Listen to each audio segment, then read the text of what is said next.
My grandpa fought in the Mexican Revolution.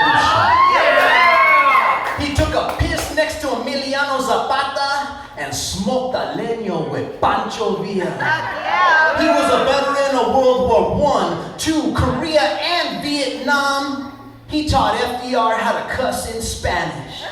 My abuelo was a united farm worker, president of the labor union, the Chicano movement. He marched on Washington twice, won a Congressional Medal of Honor and a Purple Heart, but lost them both to Fidel Castro in a poker match.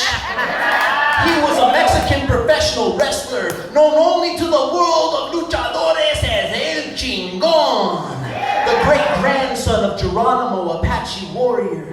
He played guitarón with Johnny Cash, Marty Robbins, and Willie Nelson. Worked construction on the Astrodome, and once in the late 70s got into a bar fight with Hulk Hogan and totally kicked the bleach blonde living shit out of him. And all this before my grandpa was 21 years old. See, that's what he told me. Told me and the rest of his grandchildren as we sat, legs crossed, sitting on the floor around his recliner among the ancient Teron mud walls of our home in Old Town.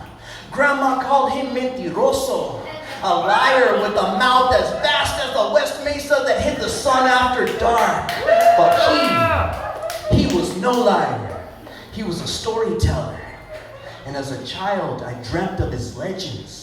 Like one night before bed, I asked Grandpa to teach me stories rather than teach me prayers. And he said, "Ay, mijo, stories are prayers.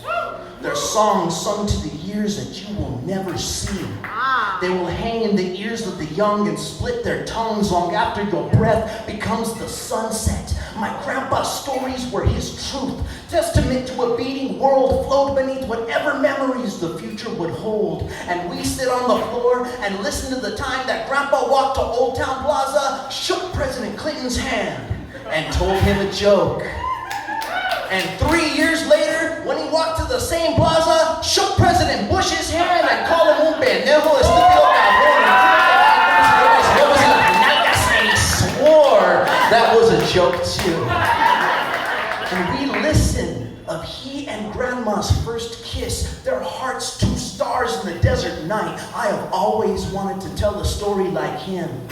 He was the first poet I ever heard, the only father I have ever known, the storyteller. My grandpa was the word. And sometimes I wonder what stories of his own death he's told. Whether in his own heavenly ghostly words, he was gunned down on the shores of Normandy, or in a Mexican border town by the itching hands of Dillinger, generations beyond the truth of the hospital bed in our living room, where his recliner used to be.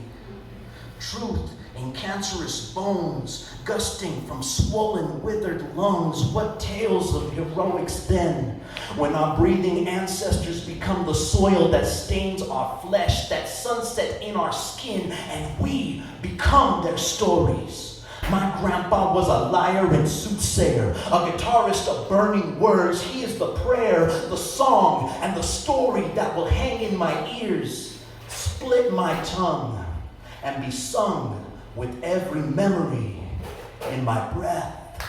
Yeah!